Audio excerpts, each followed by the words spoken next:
अच्छा है कि हमारे अंदर निर्बलता है और हमें निर्बलता पता लग गई है, हमारी निर्बलता की जानकारी हमको है और उस निर्बलता में परमेश्वर की सहायता जब हमें मिलती है तो बहुत अच्छा लगता है, बड़ा आनंद होता है और हमारे जीवन से वो बातें प्रकट होने पाती हैं जो असंभव बातें लगती हैं, है ना?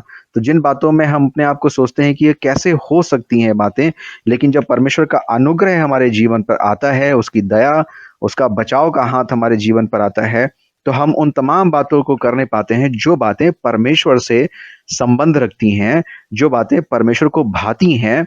पहले हम परमेश्वर के विरोधी थे। देखो आप लोग वचन पढ़ते हैं उसमें ध्यान रखिएगा कि पहले हम लोग परमेश्वर के विरोध में थे। हमारी इच्छाएँ, हमारी मनोकामनाएँ, वो सारी बातें जो हैं परमेश्वर के विरोध में थी, है ना? उसके अलगाव में थी।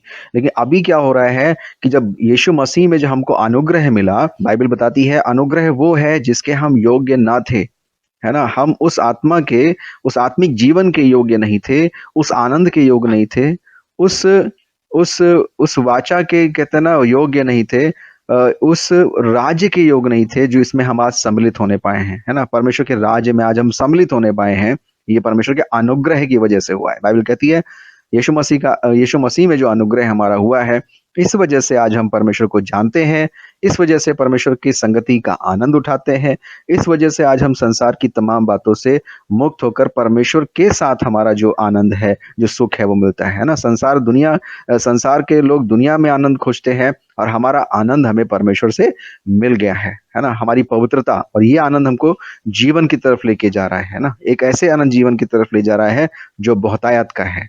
परमेश्वर का धन्यवाद हो। कुलुस्सियों 1 का 11 यहाँ पर कहता है उसकी महिमा की शक्ति के अनुसार सब प्रकार की सामर्थ्य से बलवंत होते जाओ, यहाँ तक कि आनंद के साथ हर प्रकार से धीरज और सहनशीलता दिखा सको। जो धीरज और सहनशीलता दिखानी है वो आनंद के साथ दिखानी है। कई बार क्या होता है हम धैर्य रखते हैं लेकिन आनंद नहीं होता।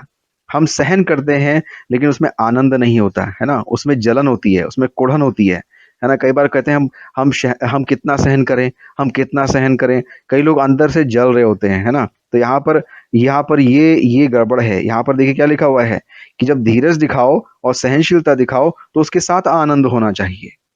तुम्हारी धीरज में, तुम्हारी सहनशीलता में आनंद दिखना चाहिए, उसमें आनंद होना चाहिए, ना कि अंदर भरना। कई बार क्या होता है हम सहन कर रहे होते हैं लेकिन अंदर भर रहे होते हैं, है ना? अंदर जल रहे होते हैं, अंदर कुढ़ रहे होते हैं। तो ये चीज़ जो है वो परमेश्वर की ओर से नहीं है। तो सहनशीलता और जो धीरज है वो आनंद के साथ होना चाहिए और यही शक्ति है जो हमें परमेश्वर से मिल सकती है ना? मैं फिर से कहता हूँ, ये असंभव बातें हम यहाँ पे करते हैं। हम जो बातें यहाँ पे करते हैं वो असंभव बातें करते हैं और इनको संभव करने वाला परमेश्वर हमारे साथ है।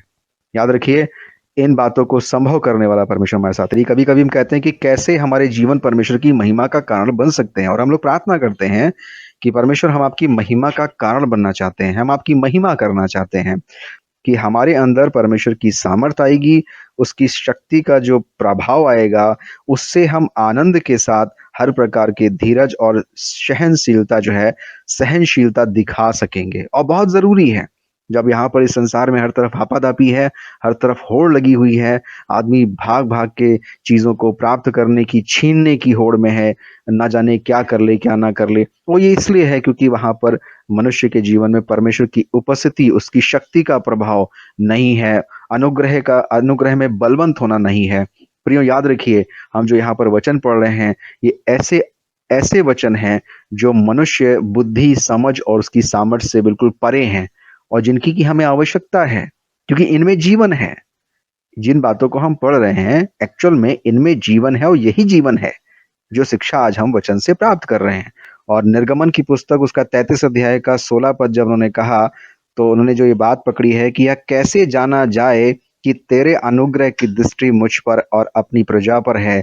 क्या इससे नहीं कि तू हमारे संग-संग चले, जिससे मैं और तेरी प्रजा के लोग पृथ्वी भर के सब लोगों से अलग ठहरें। How how wonderful! आप लोगों से मैं कहता हूँ अपने पास हार्ड कॉपी रखिए बाइबल का और इसको अंडरलाइन कर लीजिए कि यहाँ पर कह रहा है कि तेरी प्रजा और मैं जो हूँ वो पृथ्वी भर के लोगों से अलग ठहरें, अलग दिखें। उनकी पहचान परमेश्वर के पुत्र पुत्रियों के रूप में हो।